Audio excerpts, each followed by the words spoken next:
Bonjour, mesdames et messieurs. Bienvenue dans ce flash d'information. Le président Alassane Ouattara est depuis quelques jours aux États-Unis. Il a pris part hier mardi au département d'État américain à la cérémonie de signature de l'accord de don du gouvernement américain à la Côte d'Ivoire à travers le MCC, Millennium Challenge Corporation. Ce don pour stimuler la croissance économique et réduire la pauvreté en Côte d'Ivoire en favorisant la stabilité régionale et de nouvelles opportunités d'affaires. Jérôme Kofi Abola, notre envoyé spécial à Washington. Département d'État à Washington, aux États-Unis ce mardi. Un événement de taille, la signature de l'accord de don à la Côte d'Ivoire par le Millennium Challenge Corporation. Représentant le gouvernement ivoirien, le ministre de l'économie et des finances de Côte d'Ivoire, Adama Koné, et la partie américaine, le directeur général du MCC, Jonathan Nash. Ce programme, selon la représentante du gouvernement des États-Unis, constitue un élément de partenariat prépondérant et de rapprochement entre Washington et Yamoussoukro. Le partenariat entre les États-Unis et la Côte d'Ivoire est un partenariat prépondérant. C'est un partenariat qui va rendre les deux pays plus proches et je pense que va réaliser aussi la stabilité, l'économie au sein de l'Afrique de l'Ouest. L'avenir de la Côte d'Ivoire est lumineux. Nous sommes encouragés par l'engagement du gouvernement. Je voudrais me joindre à vous pour célébrer ce nouveau chapitre entre le partenariat entre les États-Unis et la Côte d'Ivoire. Et nous avons hâte de pouvoir démarrer d'autres opportunités. Nous avons hâte aussi de travailler auprès de conseils de sécurité où la Côte d'Ivoire va se joindre à nos efforts pour promouvoir la paix, la sécurité à travers le monde. Pour le président ivoirien Alassane Ouattara, cet accord n'est pas une surprise, encore moins le fruit du hasard, mais celui du travail d'une équipe de première classe, selon ses propres mots, pour faire allusion à son administration qui œuvre toujours avec dextérité.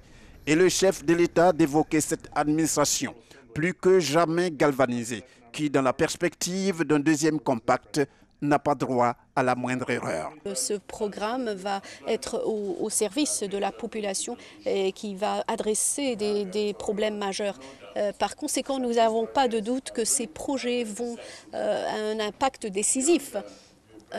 Au-delà des projets eux-mêmes, je dirais qu'il y aura des leçons qui seront tirées, une méthodologie, un savoir-faire, un transfert de technologie qui va être au service de la population et qui va réaliser une transformation majeure.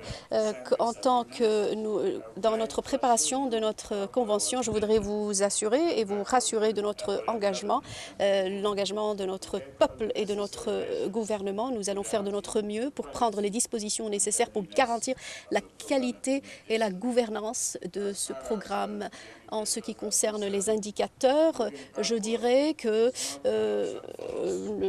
revenir en arrière n'est pas une option pour nous. Notre mission est la suivante. Nous sommes déterminés de passer les 20 indicateurs à la fin du compact et de préparer le chemin. Nous sommes déterminés pour préparer le chemin à un deuxième compact. Donc nous voulons vraiment le faire de manière rapide. Ce compact entre la Côte d'Ivoire et les États-Unis est un témoignage de liens forts entre les deux pays. Et c'est un témoignage, aussi un testament de la confiance du gouvernement américain. D'un montant de 315 milliards de francs CFA, ce don va permettre à la Côte d'Ivoire de diversifier son économie. Une diversification à travers des investissements dans deux secteurs clés, à savoir le secteur de l'éducation et celui des transports. Reportage signé Jérôme Kofi Abola. Au-delà de ses soutiens traditionnels comme les partenaires au développement et la société civile, le mouvement mondial SUN, Scaling Up Nutrition, entendait renforcer la nutrition, plaide pour une implication plus accrue du secteur privé dans les efforts déployés par les pays pour soutenir la nutrition. À l'ouverture du Rassemblement mondial SUN 2017, hier mardi, ici à Abidjan, en présence du vice-président Daniel Kablan-Duncan, la coordonnatrice du mouvement, a fait remarquer qu'une bonne nutrition est essentielle à la réalisation de tous les objectifs de développement durable, invitant ainsi chaque pays à en faire une priorité. À l'appel de la coalition de l'opposition, des milliers de Togolais sont encore sortis hier mardi pour une série de manifestations. Si à Lomé, on a manifesté dans le calme pour réclamer le retour à la Constitution de 1992, les manifestations ont été très vite réprimées par les militaires à Sokodé.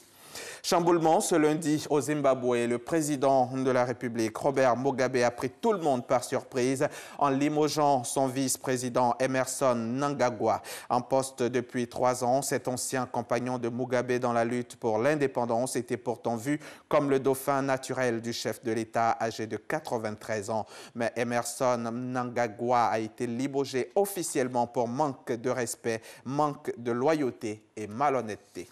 Et puis pour terminer, sachez que Donald Trump, le président des États-Unis, a appelé ce mercredi 8 novembre le dirigeant nord-coréen Kim Jong-un à ne jamais sous-estimer la détermination de l'Amérique et à renoncer à son programme nucléaire. Il met en avant la diplomatie mais adresse une mise en garde très ferme qui ne devrait pas faire plier Pyongyang.